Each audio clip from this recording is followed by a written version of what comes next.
Bonjour à tous, nouvelle série de vidéos. Aujourd'hui, je vais te montrer où est-ce que j'en suis dans mes investissements en bourse. Que ça soit le PEA, le CTO ou l'assurance vie, je vais te montrer en détail l'ensemble de mes portefeuilles. Actions, ETF, je vais tout te montrer. Que ça soit des plus-values, des moins-values, je n'aurai rien à te cacher. On va voir comment j'ai investi aujourd'hui plus de 100 000 euros en bourse. On va d'abord se comparer à un benchmark, c'est-à-dire où est-ce qu'en sont le S&P 500 et le CAC 40 sur cette année 2025. Il est très important de savoir où est-ce qu'on se situe par rapport au marché actuel. Allez, c'est parti. Regardons d'abord la performance du S&P 500 par rapport à celle du CAC 40.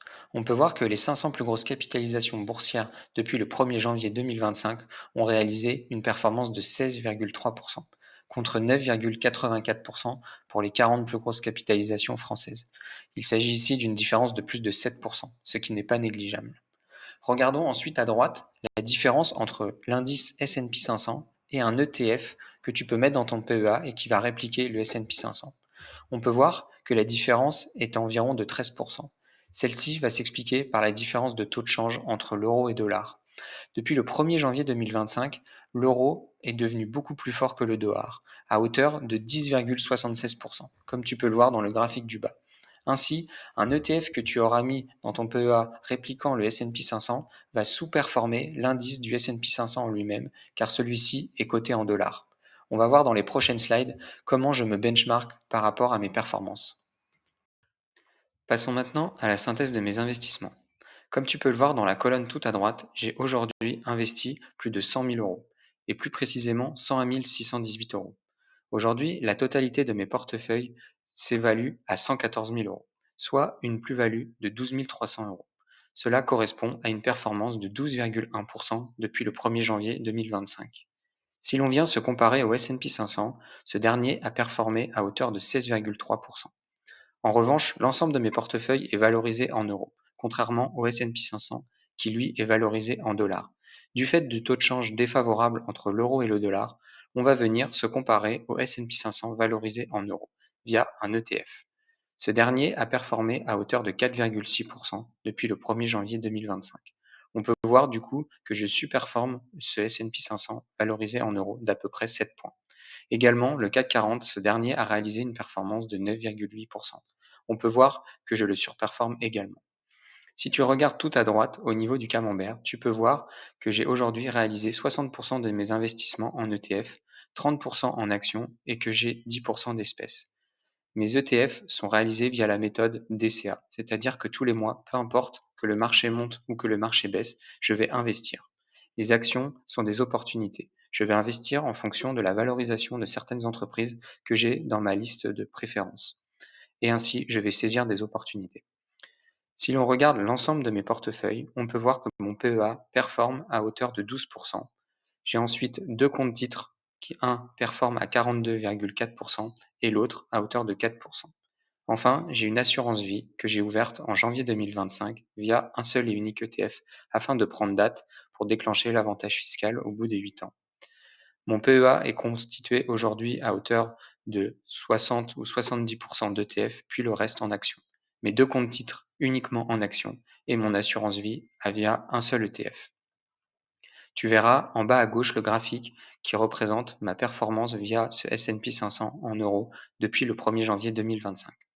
Voyons maintenant le détail de ces portefeuilles. Passons maintenant au détail de mon PEA.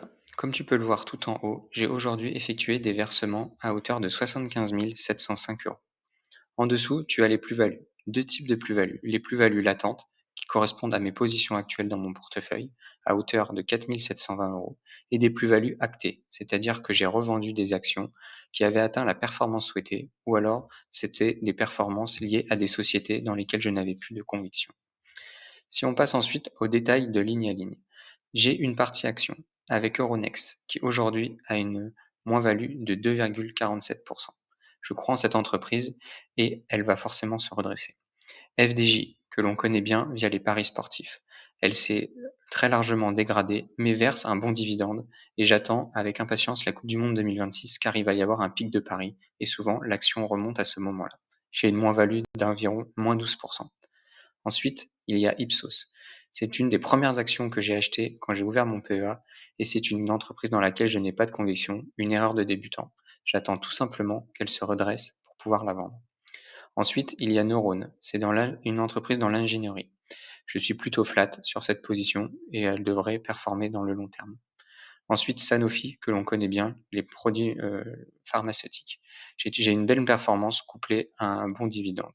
Et enfin, Total Energy, pour laquelle j'ai aussi également une bonne position avec un bon prix de revient quand je l'ai acheté au plus bas et avec un dividende assez généreux.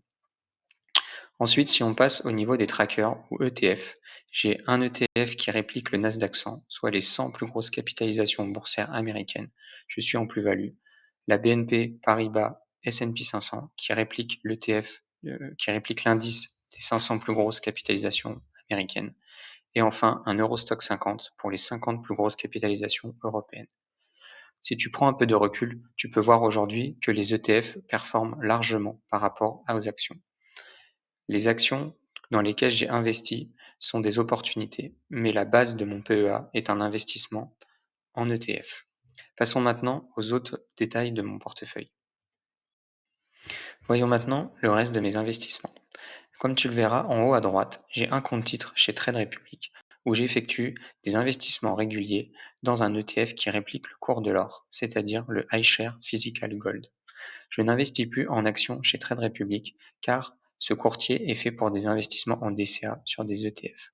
Or, l'achat d'actions est fait à partir d'opportunités en fonction de la valorisation de ces entreprises. J'ai donc arrêté d'utiliser ce CTO pour ces investissements. J'ai donc ouvert un CTO chez Interactive Broker, comme tu peux le voir en bas, qui est composé uniquement d'actions américaines pour lesquelles j'attends des opportunités de marché afin d'investir. Ce CTO a été ouvert très récemment et donc les performances sont pour l'instant très modestes.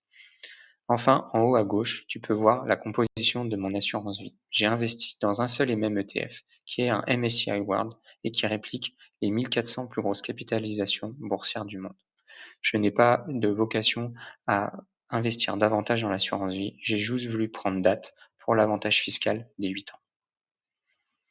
J'ai maintenant fini de te présenter mes investissements à fin octobre 2025. On verra le mois prochain, dans la prochaine vidéo, où est-ce que sont mes performances. Si toi aussi tu veux ouvrir un PEA, un compte titre ou une assurance vie, tu as des codes de parrainage avec les courtiers que j'utilise dans la description. N'hésite pas à liker cette vidéo, à t'abonner et à la partager afin de faire connaître cette chaîne. Je te remercie d'avoir écouté et je te dis à la prochaine.